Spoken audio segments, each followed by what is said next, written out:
다음 주일은 우리가 그토록 기대해 오던 VIP 초청 주일입니다. 여러분들 한 분씩 마음속에 품고 열심히 기도해 오셨죠? 이제 다음 주일날 그분을 모셔 오셔야 합니다. 자신 있으시죠? 다들 좀 부담을 많이 가지고 계시는 것 같은데요. 사실 이런 부담들은 거룩한 부담입니다. 왜? 한 영혼을 구원하기 위한 그런 부담이니까 얼마나 하나님께서 기뻐하시겠어요. 성공 철학자인데요, 조지 워싱턴 커브라는 사람이 있습니다. 이분이 이런 이야기를 했어요. 성공한 사람이 행복한 것이 아니라 행복한 사람이 성공하게 된다, 그런 이야기를 했습니다. 우리는 보면 모든 것이 갖추어져야지 행복한 것처럼 여길 때가 많이 있는데요, 오히려 누리며 현재 상황을 즐기며 모든 것 감당할 수 있는 자가 오히려 자신의 일에 성공자의 자리에 앉을 수가 있게 된다는 말입니다. 사실 이 조지 워싱턴 카바라는 이분은 옛날에 흑인 노예였습니다. 그런데 워낙 출중하게 노력을 많이 했기 때문에 많은 사람들에게 인정을 받게 되었고요, 땅콩 박사가 됩니다. 이분이 발명한 그 가운데서 아직도 많이 쓰고 있는 그런 땅콩에 관한 내용들이 있는데요, 이딴 게 아니라 여러분이 즐겨 드시는 땅콩 버터가 바로 이분이 개발한 겁니다. 이런 많은 성공, 또 많은 사람들의 추앙의 대상이 되었던 사람인데, 이분은 모든 것이 갖추어져서 행복감을 얻는 것이 아니고 행복함을 누리고 자기 분야에서 열심히 일을 하다 보면 자기도 모르는 사이에 자기 분야의 성공자가 된다, 그런 이야기를 했습니다. 주의 일을 하는 사역의 자리도 마찬가지가 아닌가, 그런 생각을 가져봅니다. 사역에서 행복을 느껴야 사역의 결과가 좋아질 수가 있습니다.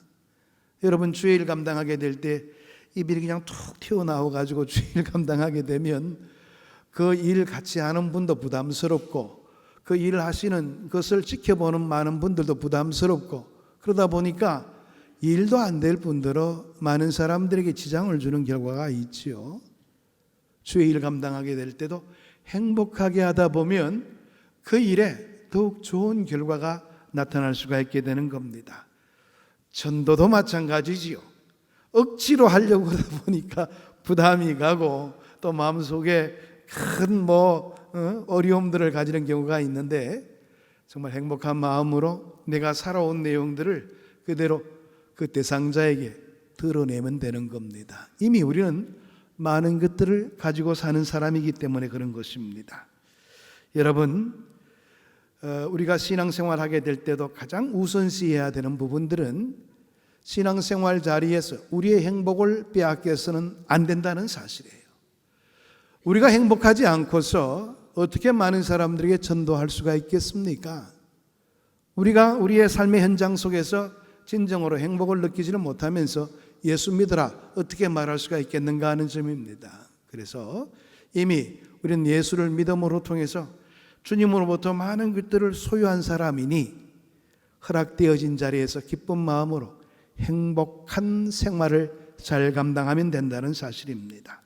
나의 고난, 핍박, 상실을 통해서 예수님이 전파될 수만 있다면 그건 확실히 행복할 수밖에 없습니다. 왜냐? 하나님께서 가장 기뻐하시는 일들을 감당하는 일이 되기 때문에 그렇습니다. 주님께서 이제 이 땅에서 작별하시고 승천하시게 될 때도 우리에게 허락하신 주의 귀한 대사명이 있죠. 바로 복음을 증거하라는 사명입니다. 그러니까 주님의 기쁜 일들을 감당할 수 있는 우리의 삶의 모습, 내가 먼저 행복해서 그 일들을 감당하게 된다면 얼마나 좋은 결과가 드러날 수 있을까 충분히 생각해 볼 수가 있죠. 나의 죽음을 통하여 예수를 전할 수 있다면 그건 최고의 행복이라 이야기해 볼 수가 있죠. 우리는 그것을 순교라고 말합니다.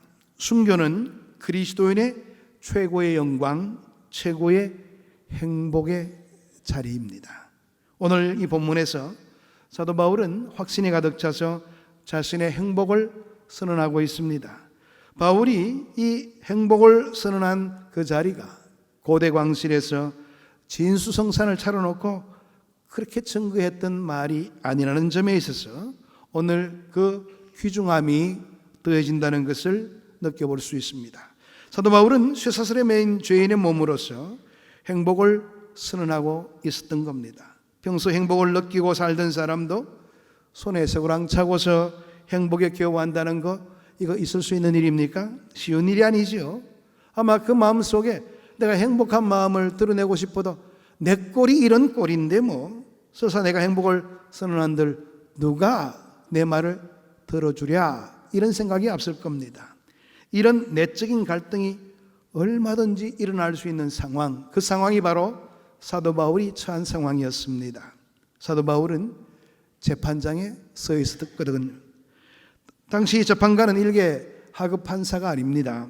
한 나라의 왕이었습니다. 이런 상황에서 우리가 바울의 입장에 있다면 어떤 기도를 먼저 하게 될까요? 하나님, 왜 내게 이런 억울한 상황을 허락하십니까? 왕의 마음을 감동케 만드셔서 즉시 내가 석방될 수 있도록 그렇게 해 주십시오. 이게 바로 우리가 할 수 있는 기도가 될 겁니다. 그러나 본문에서는 사도 바울은 이렇게 이야기합니다. 저 왕도 나처럼 되기를 원합니다. 매인 것 외에, 내가 쇠고랑 찬 것 외에 저 왕도 나와 같은 사람이 되기를 원합니다. 이게 바로 사도 바울의 기도였습니다. 얼마나 역설적인 선언입니까? 바울은 포박된 몸으로 재판하는 아그리빠 왕 앞에 서서 당신도 나같이 되기를 원하나이다, 그렇게 말하고 있는 겁니다. 당신도 나처럼 행복하게 되기를 원합니다. 이것이 사도 바울의 이야기였죠. 얼마나 놀라운 선언입니까? 재판정에 쓰여있는 지금 바울을 한번 여러분들 머릿속에 그려보시기를 바랍니다. 2해 동안이나 감옥에 갇혀 있었으니까 얼굴은 창백해져 있을 것이고 그동안 부실한 음식으로 연명했으니 얼굴에는 영양실조의 기미가 역력하게 보였을 것입니다. 자유로이 움직일 수가 없어서 건강 상태가 좋을 리가 없겠지요. 의복은 나무누했고 행색은 초라했습니다. 일반 사람들의 눈으로 바라보게 된다면 불행하고도 불쌍하게 보일 수밖에 없는 그런 상황이었습니다. 그러나 이런 상황 속에서 바울은 자신의 행복과 영광을 당당하게 증가하고 있었습니다. 이런 모습이 진정한 그리스도인의 모습이 아닐까요? 현실에 얽매이지 않고 하나님과 나 사이의 관계를 진실하게 바라볼 수 있고 하나님께 내 삶을 드리는 것이 나의 본분임을 깨닫는 사람이라면 이런 자리에 설 수가 있게 되는 것이지요. 바울은 도대체 무엇이 그토록 행복했을까요? 첫 번째는 자신이 구원받은 사건, 이 하나가 자신의 행복과 기쁨이 되었던 겁니다. 29절 하반절의 말씀, 방금 이야기했던 말씀이죠. 나와 같이 되기를, 이 말의 의미는 어떤 뜻을 가지고 있는 겁니까? 우선 이 말은 나 바울처럼 예수 믿고 구원받은 사람이 되라, 이런 뜻을 가지고 있는 내용의 말씀이지요. 다메섹 도상에서 부활하신 예수님을 만나기 전 사도 바울은 흑암의 권세 아래에 있었습니다. 그때는 사울의 이름을 가지고 생활했을 때였지요. 그는 예수 믿는 사람을 잡아 죽이는 일이 자신의 사명이요 천직인 줄 알고 있었던 사람이었습니다. 회당마다 찾아다니면서 박해의 칼을 휘둘고 있었지요. 그것도 모자라서 외국에 있는 그리스도인들을 찾아내어서 그들을 죽이기 위해서 다메섹으로 갈 정도였습니다. 거기서 그는 살아계신 예수님을 만나볼 수가 있게 되었죠. 사울아 사울아 네가 어찌하여 나를 박해하느냐? 주님 누구십니까? 도대체 당신은 누구십니까? 나는 내가 박해하는 예수라. 그렇게 주님의 음성을 듣게 될 수가 있게 되었죠.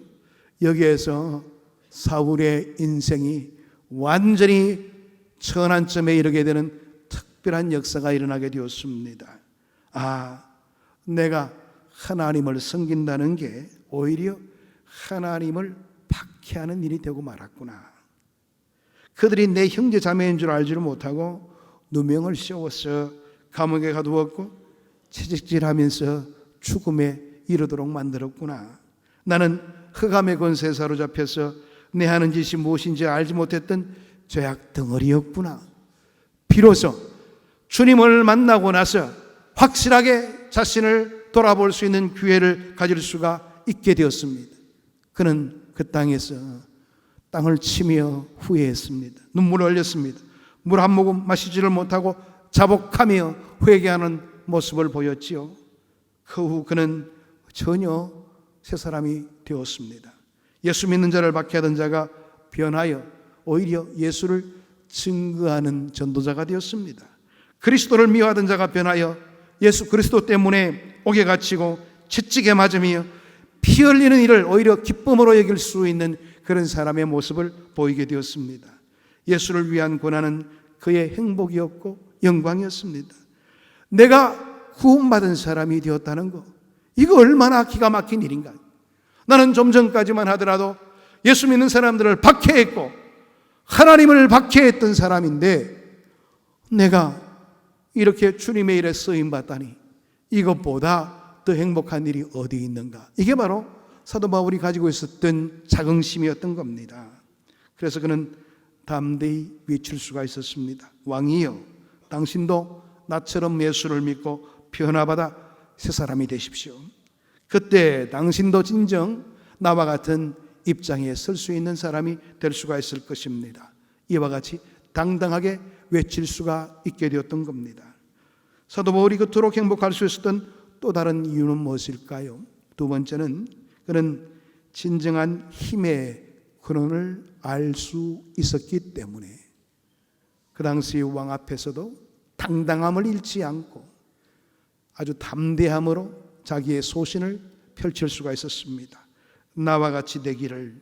그 말 속에는 힘의 권한을 아는 사람이 되십시오. 흔히 세상은 돈이 힘이다 그렇게 이야기하고 있죠. 아는 것이 힘이다, 권력이 힘이 아닌가 그렇게 말하고 있죠.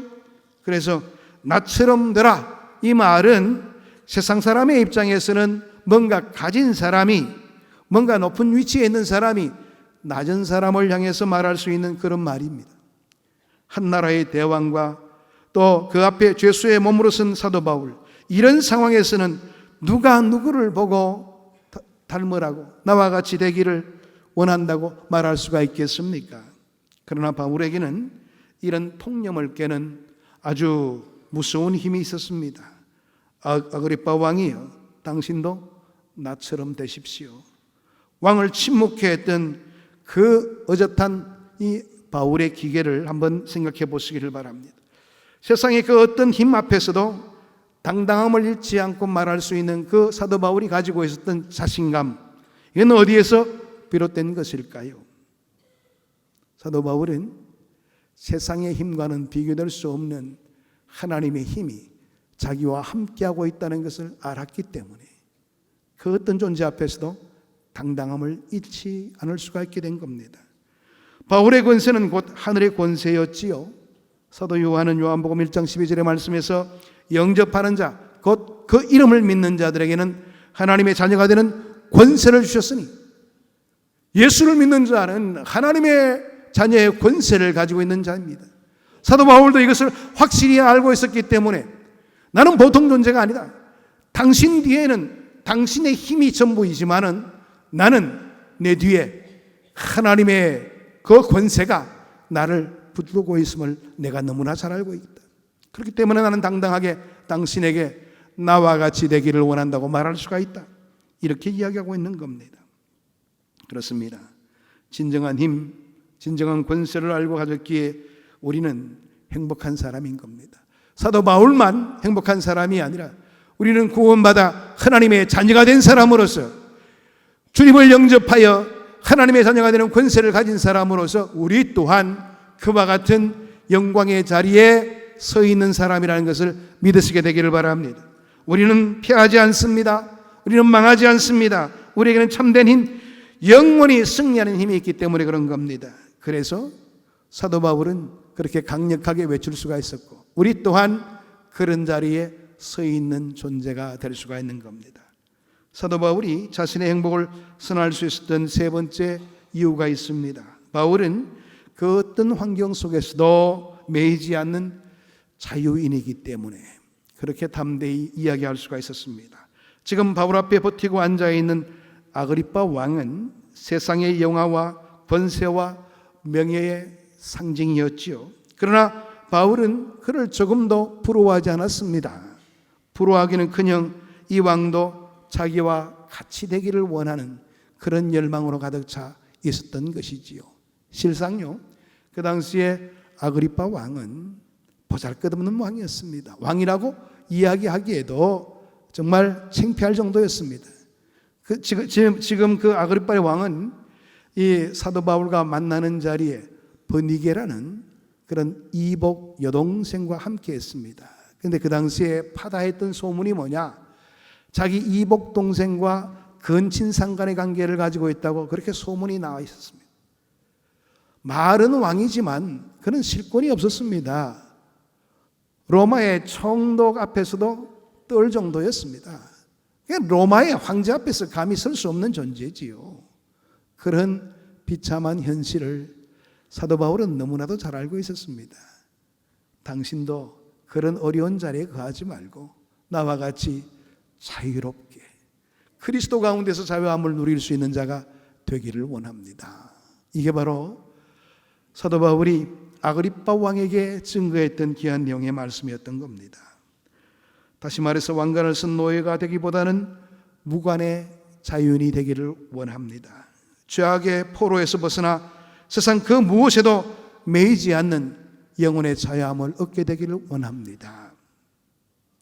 바울의 몸은 투옥되어 있었고 손발은 묶여 있었지만 그의 심령은 한없이 하늘을 날며 자유로운 영으로서 담대함 가운데 그렇게 아주 중요한 위중한 말을 서슴없이 할 수 있는 위치에 서게 된 겁니다. 바울, 그는 예수에 미치고 복음에 미쳤던 사람입니다. 미칠 만큼 행복했던 사람, 행복한 전도자, 그가 바로 바울이었던 겁니다.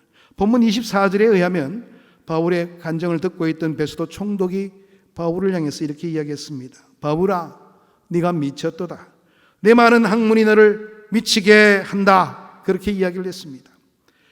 바울의 중생 체험을 도무지 이해할 수 없었던 그들의 눈에는 바울이 미친 사람으로 보일 만도 했습니다. 사도 바울이 전하는 복음의 내용을 도무지 납득할 수 없었던 그들로서는 미쳤다는 이야기를 할 수가 있겠죠. 죽은 자의 부활, 하나님의 심판, 영원한 천국 같은 이야기가 세속적인 인간에게는 황당무계한 이야기로 들릴 수가 있을 것입니다. 바울아, 네가 미쳤도다. 네 많은 학문이 너로 하여금 미치게 했다. 한마디로 미친 소리 하지 말라는 그런 이야기입니다. 사실 바울은 한때 학문에 아주 미쳤을 때가 있었지요. 또 유대 종교에 미쳤던 때가 있었습니다. 그러나 지금은 학문이 아니라 유대 종교가 아니라 오직 예수 그리스도에게만 미쳐 있다는 것을 알 수가 있습니다. 로마서 1장 16절의 말씀 보게 되면 내가 복음을 부끄러워 아니하노니 이 복음은 모든 믿는 자에게 구원을 주시는 하나님의 능력이 됨이라.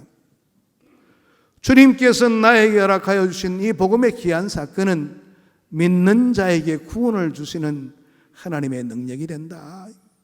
그러니까 내가 이 복음에 집착하지 않을 수가 없고 이 복음에서 만족감을 누리지 않을 수가 없다 이거예요.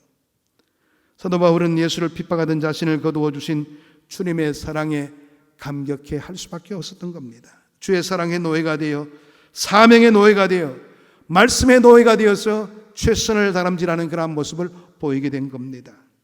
사람은 어차피 무엇인가 미쳐야 살 수가 있다고 그러지요. 어디엔가 빠져들게끔 되어 있는 것이 인간이라고 그럽니다. 그래서 흔히들 20대에는 사랑에 미치고 30대에는 야망에 미치고 40대에는 일에 미치고 50대에는 소유에 미치고 60대에는 명예와 고독에 미치고 70대는 은퇴와 죽음에 미친다고 그럽니다. 여러분은 지금 어디에 미쳐 있습니까? 오늘 교회와 이 시대가 진정 필요로 하는 사람은 예수께 똑바로 미칠 수 있는 사람입니다. 주님의 사랑에 미칠 줄 아는 사람들이 필요한 시대가 바로 지금입니다. 그들의 뜨거운 열정, 불타는 사랑이 우리 신앙의 자리뿐만 아니라 세상 속에서도 필요하다는 것을 생각해 볼 수가 있습니다. 눈물과 감격과 열정이 요청되는 자리가 바로 지금이 아닌가 생각해 볼 수가 있습니다. 울 줄도 모르고 웃을 줄도 모르고 감격도 열정도 없는 얼음장 같은 그런 믿음의 모습을 가지고 어떻게 신앙생활을 한다고 말할 수가 있겠습니까? 자신의 사명에 미칠 수 있는 사람이 새로운 역사를 이루어낼 수가 있게 됩니다. 그가 진정으로 행복한 사람으로 생활할 수가 있게 되는 겁니다. 생각해 보시길 바랍니다. 예수님께서 우리를 미치도록 사랑하지 않으셨다면 주님이 우리를 위해서 목숨을 내어놓으셨겠습니까? 하나님이 우리를 미치도록 사랑하지 않으셨다면 어떻게 하나밖에 없는 아들을 우리를 위해서 내어놓으시겠어요? 하나님도 우리를 미치도록 사랑하셨습니다. 그렇다면 우리의 사랑하는 모습도, 우리의 그 사랑에 대한 반응도 역시 미치도록 주님을 사랑할 수 있고 주님 한 분만으로 만족할 수 있는 그런 삶이 우리의 삶 가운데 있어야 되는 겁니다. 오늘 우리 시대는 감각을 느끼지 못하는 질병으로 인해서 역사가 시들어가고 있고 교회가 죽어가고 있습니다. 죄에 대해서도 무감각합니다. 성령의 역사에 대해서도 무감각합니다. 신앙의 열정도 감격도 잃어버렸고 살았다는 이름은 가졌지만은 실상은 죽은 자들로 살아가는 그런 모습을 보이고 있는 현실이 오늘날 현대 그리스도인들의 삶의 모습입니다. 주님을 향한 뜨거운 마음 가지지 않습니다. 어느 정도 선까지 가고 그대로 멈춰져 있죠. 그러면서도 나는 다 한 것처럼 느끼며 생활합니다. 여러분, 이런 우리의 모습 때문에 이 시대가 병들어가고 있는 겁니다. 바보라, 네가 미쳤구나. 왕십리교회 성도들아, 너희들이 미쳤구나. 한국교회 성도들아, 너희들이 미쳤구나. 이 땅에 미쳤다는 이야기를 듣는 사람이 쏟아져 나오게 될 때 이 시대가 달라지게 될 겁니다. 우리의 민족이 달라질 수 있는 그런 가장 중요한 비결은 우리 믿는 자들이 주님께 매달리게 되며 주님만을 바라보게 될 때에 일어날 수 있는 현실이 될 겁니다. 예수 천당을 외쳤던 최건능 목사님이 내 조국 스코틀랜드를 구원할 수 없다면 차라리 죽음을 주십시오 이렇게 외쳤던 존 락스가 오늘 한국교회의 대사라 나야 된다는 겁니다. 여러분, 사명에 미치면 우리의 삶이 행복해질 수가 있습니다. 비전에 미쳐야 행복합니다. 예수에 미쳤다는 이야기를 한 번은 제대로 들어야 제대로 믿는 자의 모습을 갖추게 되는 것입니다. 사랑하는 여러분, 평생 행복을 빼앗기지 마세요. 이미 주어진 행복을 빼앗기지 마십시오. 우리는 이미 가진 자들입니다. 구원의 은혜를 가졌습니다. 사도 바울이 가졌던 구원의 은혜를 가졌습니다. 하나님의 권능을 알고 있습니다. 사도 바울도 그렇게 알았기 때문에 나와 같이 되기를 왕도 원하나이다 그렇게 말을 했죠. 주님 안에서 우리는 자유함을 가지고 있습니다. 사도 바울이 가졌던 그 자유함을 우리 또한 가지고 있습니다. 우리가 못할 게 뭐가 있겠어요? 그런데도 우리는 당당함이 없습니다. 그만큼 열심이 없습니다. 주님께 매달리지 않습니다. 왜냐? 내가 내 선을 이미 그어놓았기 때문에 그렇습니다. 더 이상 할 필요 있겠나 말이에요. 내가 전도하지 않더라도 누군가 알아서 전도하겠지, 이런 우리의 소극적인 태도가 우리의 현실을 이 모양으로 만들었다는 것을 생각해 볼 수가 있습니다. 여러분, 주의 뜻에 온전히 미칠 수 있는 주의 백성이 되기를 원합니다. 여러분의 삶이 그 일에 온전히 껴있을 때에 우리의 삶의 현실이 바뀌어지게 되고 내 삶도 바뀌어지게 되고 하나님의 영광이 나타나는 그런 삶의 현실 속에 거할 수가 있게 될 겁니다. 우리는 행복한 전도자입니다. 행복을 증거해야 될 귀한 사명을 가진 자들입니다. 사도 바울처럼 당당함을 가지고 주의 영광을 증거하는 복된 자리에 서시게 되기를 축원합니다. 기도하겠습니다. 하나님 감사합니다. 주의 말씀으로 우리의 삶을 이끌어 주시고 주의 은혜의 자리에 이르게 하시니 감사함을 드립니다. 우리 또한 사도 바울처럼 이미 구원의 은혜를 가진 자입니다.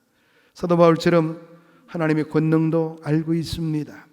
또 우리 또한 사도 바울처럼 자유함을 이미 소유했습니다. 그렇다면 하나님의 선한 뜻을 가지고 주의 명령대로 사도 바울처럼 당당함을 가지고 나서야 될 우리의 입장이 있어야 될 것인데 우리에게는 그런 소신이 없습니다. 당당함이 없습니다. 하나님만을 바라보지 못한 영고이기 때문에 그렇습니다. 이제 하나님을 의식하고 주님 앞에서 당당히 설 수 있는 자로 온전함을 유지하게 되기를 원합니다. 주의 말씀을 받아 싸우니 사도 바울처럼 당당함을 가지고 행복한 전도자로서 우리의 삶을 이끌 수 있도록 은혜 나려 주옵소서. 예수 그리스도 이름으로 기도하옵나이다. 아멘.